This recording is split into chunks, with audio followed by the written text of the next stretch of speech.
안녕하세요, 가치환입니다. 11월 10일 금요일 국내 시장이 마감되었습니다. 자, 오늘도 코스피 코스닥이 큰 파란불로 마감이 되었습니다.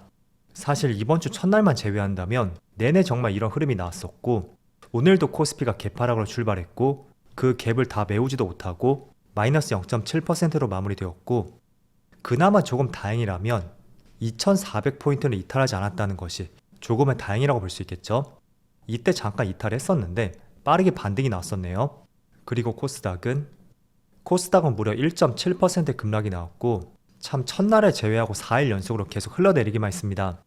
그래서 국내 시장의 특수성인지 모르겠지만 아무튼 지금 날씨만큼 시장이 정말로 냉랭했다고 생각이 되고, 다음 주는 다른 흐름이 나올 수 있기를 한번 기대를 해보겠습니다. 그리고 시가총액 상위 종목들을 보면 오늘은 눈에 띄는 것이 반도체 관련주들, 물론 큰 폭의 상승은 아니었지만 그래도 시장의 하락폭을 봤을 때 저는 나름대로 선전했다고 생각이 되고요. 그리고 2차원지 관련주는 다시 한번 좋지 않은 흐름이 나왔었네요. 그리고 코스닥도 마찬가지로 에코프로 그룹주하고 LNF까지 2차원지 관련주에 급락이 나왔어요. 뿐만 아니라 게임주라든지 로봇 관련주도 덩달아 보조로 맞추는 흐름이 나왔었고, 전반적으로 오늘의 흐름이 이번 한 주 동안의 흐름이었던 것 같아요. 그리고 코스피의 수급을 보면, 자, 공매도가 금지가 되었음에도 불구하고 거래대금을 살펴보세요. 5조 6천억. 저는 이러한 거래대금을 올해 들어서 처음 보는 것 같아요. 아무리 낮았을 때도 6조 원대를 기록했었는데 5조 원대를 기록했다. 이거는 조금은 문제가 있다고 생각이 되고요. 그렇지만 오늘 전체적인 수급을 보면 기관만 나홀로 순매도가 나왔었네요. 그리고 코스닥은 여전히 기관과 외국인의 동반 순매도가 나오고 있고, 이어서 삼성전자, 오늘도 외국인의 400억가량의 순매수가 들어왔고요. 하이닉스도 마찬가지로 외국인의 340억가량의 순매수가 들어왔습니다. 그리고 한미반도체라든지 하나마이크론, 대부분의 반도체 관련주는 외국인들의 순매수가 들어왔어요. 그리고 계속 순매수도 이어지고 있죠. 반대로 LG에너지솔루션이라든지 삼성 SDI, 지속적으로 외국인의 순매도가 나오고 있고 기관의 순매도도 꾸준히 이어지고 있습니다. 그리고 에코프로 BM이라든지 에코프로 모두 마찬가지로 기관과 외국인의 양매도가 나왔습니다.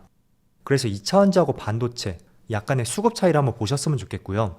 관련 내용에 대해서는 조금 뒤에서 말씀을 드려볼게요. 자, 그럼 이어서 주차별 매매 동향에 대해서 살펴보도록 하겠습니다. 11월 10일 외국인이 가장 많이 매수한 종목은 삼성전자, 한미반도체, SK하이닉스, 포스코홀딩스, 셀트리온, 상위 3개 종목이 모두 반도체 관련주였습니다. 그리고 기관은 삼성물산, 하나에어로스페이스, 고려아연, LIG넥스원. 그런데 금액들을 보면 코스닥 선물 인버스 ETF를 제외하고 모두 금액 자체가 많지가 않아요. 그래서 의미 있는 수급이 들어왔다고는 볼 수는 없는 것 같고, 오늘은 외국인의 수급을 보는 것이 조금 더 도움이 될 것 같네요. 자, 이어서 해외 증시를 볼게요. 전날의 모처럼 미국 증시가 생각보다 조금 크게 밀렸습니다. 나스닥이 그동안 9거래일 연속으로 상승이 나왔다면 10거래일째 파란불로 마감이 되었고, 어제는 0.9%, 1% 가까운 하락이 나왔습니다. 그리고 S&P 500 같은 경우에도 0.8% 하락과 함께 모처럼 파란 음봉이 나왔었고, 다우지수도 마찬가지로 마이너스 0.6%였죠. 그리고 반도체 지수도 마찬가지로 마이너스 0.6%가 나왔습니다. 자, 일단 한 가지 이슈가 있었어요.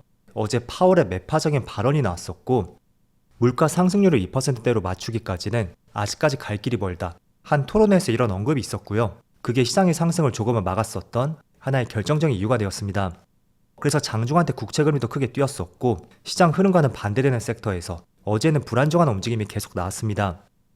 자, 그렇지만 저는 그 코멘트가 표면적인 이유는 될 수는 있겠죠. 그렇지만 결정적인 이유는 되지 못한다고 보고 있습니다.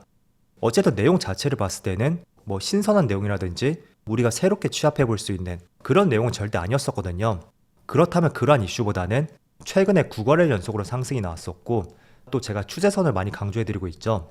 그 추세선을 살짝 돌파하긴 했지만 확연하게 돌파했다고는 볼 수는 없잖아요. 그래서 나스닥이라든지 S&P 500 또는 다우지수, 반도체까지 모두 그 추세 라인에서 조금은 비중을 더는 작업들이 발생이 되지 않았을까, 그렇게 생각을 하고 있습니다. 자, 왜냐하면 파월의 매파적인 발언뿐만 아니라 어제는 테슬라의 급락이 있었어요. 자, 그럼 여러분들 입장에서도 한번 생각해보세요. 9거래일 연속으로 시장에 상승이 나왔고 기술주의 대표주라고 할 수 있는 테슬라의 급락, 그리고 확연하게 추세를 돌파하지 못했다는 약간의 불안 요소들, 그런 것들이 존재하는 상황에서 파월의 매파적인 발언이 나왔었고, 그게 조금은 위험을 덜어내보자는 그런 생각을 갖게 만들 수도 있다고 생각이 돼요.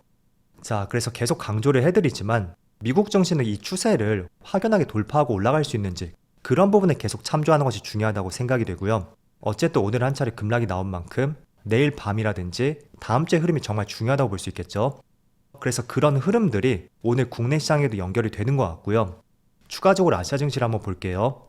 일본 니케이는 생각보다 많이 안 빠지고 있네요. 대만도 마이너스 0.4%, 그리고 중국 증시도 마이너스 0.4%, 그거에 비한다면 국내 증시가 더 크게 빠진다고 생각이 되고요. 어쨌든 공매도 이슈들, 그리고 국내에 높은 비중을 차지하고 있는 2차전지 산업들, 그런 것들이 조금은 시장에서 부정적으로 작용이 되는 것 같습니다. 자, 그리고 오늘 다시 한번 2차전지 관련주의 급락이 나오고 있어요. 저도 이런 흐름을 보면서 정말 국내 시장만의 특수성인가? 라는 생각이 들 정도로 불편하더라고요. 그런데 여기에 조금은 찬물을 끼얹을 수 있는 테슬라의 매도 리프트, 그게 어제 새벽에 발표가 되었고, HSBC라고 해서 투자은행이 있어요. 그런데 여기서 테슬라에 대해서 투자 의견의 매도로 수정을 했고, 목표 주가를 146달러로 지금 주가보다 무려 30% 낮은 위치까지 하향 조정을 했습니다.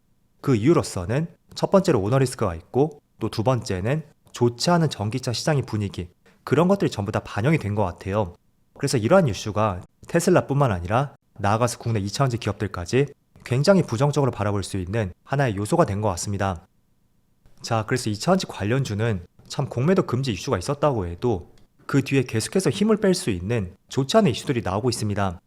테슬라의 목표 주가 하향이라든지 매도 리포트, 그리고 에코프로 그룹주의 계열사였던 에코프로 머티리얼즈, 그 기업의 수요 예측 참패라든지 2차전지 기업들의 실적 부진들, 그런 것들이 굉장히 주가에 달갑지 않게 작용이 되고 있어요. 그리고 아무리 공매도가 금지됐다고 해도 어제 잠깐 말씀을 드렸었던 시장 조성자들, 대체적으로 기관을 대상으로 하거든요. 그 기관들의 공매도 참여는 계속 이어지는 만큼 그 부분도 아무리 공매도 비중이 줄었다고 해도 시장을 부정적으로 이끌고 있는 하나의 재료가 되는 것 같습니다. 자, 그래서 오늘 나온 기사를 한번 살펴보면 공매도 금지 첫날이 11월 6일이었잖아요. 그런데 전체 공매도 금액 잔액을 보면 코스피하고 코스닥, 오히려 공매도 잔액이 더 늘었다는 것이 팩트라고 볼 수 있습니다. 그래서 지금 시장 조성자에 대해서도 오늘 계속해서 새로운 기사가 나오고 있고, 그 부분도 특히 2차전지 관련주라 하여금 충분히 좋지 않은 영향을 미치는 것 같아요. 자, 그래서 2차전지 관련주는 정말 저도 공매도 금지 이슈가 추세적인 상승은 아니더라도 단기적이라도 조금은 흐름을 돌릴 수 있는 그런 내용이 되길 바랬었는데, 지금의 흐름을 봤을 때는 업황 자체도 그렇게 쉽지 않다고 생각이 되고요. 또 시장 조성자들, 일부 기관들의 공매도 포지션은 계속 유지가 되는 만큼 그런 부분도 조금은 생각해 볼 부분인 것 같습니다. 그래서 2차전지 관련주는 모두의 생각과 달리 지금의 시점에서는 관망세를 가져보는 것이 맞다고 생각이 되고요.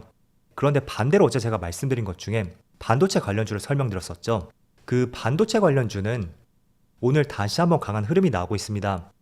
SK 하이닉스가 지금 1.7%의 상승이 나오고 있고, 또 어제 말씀을 드렸던 종목이 한미반도체라든지 하나마이크론, 그리고 주성 엔지니어링, 해당 종목들을 모두 또 빨간불이 들어오고 있고 직전 고점을 향해서 나아가는 움직임이 나오고 있습니다. 자, 반도체 같은 경우에는 2차전지와는 다르게 내년의 업황에 대한 기대감이 상당히 많이 존재를 하는 것 같아요. 오늘은 또 이런 기사가 나왔었는데 SK 하이닉스에서 내년에 10조 원을 투자해서 AI 반도체에서 승부수를 보겠다, 이런 발표가 있었습니다. 투자 금액은 올해보다 약 50% 증가한 엄청난 규모라는 것을 볼 수가 있죠. 그리고 올해 설비 투자 추정치는 한 6, 7조 원 정도, 그 정도를 전망을 했었다면 그것보다 오히려 투자 금액이 늘어나면서 오늘 반도체 관련주, 특히 AI 반도체 관련주로 하여금 긍정적인 매수 심리가 몰리고 있다, 그렇게 이해를 해볼 수가 있습니다. 자, 그래서 오늘은 하이닉스 관련주들, 그리고 AI 반도체 관련주라면 좋은 흐름이 나왔다고 생각이 되고, 그리고 이와 관련된 종목들은 지금 모두 신고가 근처에서 움직임이 나오고 있어요. 그래서 매물대도 그렇게 두껍지 않다고 생각이 되고, 다른 업종들보다도 내년 업황에 대한 기대감이 많다, 그건 앞으로에 대해서도 조금 더 긍정적으로 볼 수 있는 하나의 재료가 될 것 같습니다. 자, 그래서 지금 말씀드린 종목들이 있죠. 하이닉스를 비롯해서 4종목을 말씀드렸어요.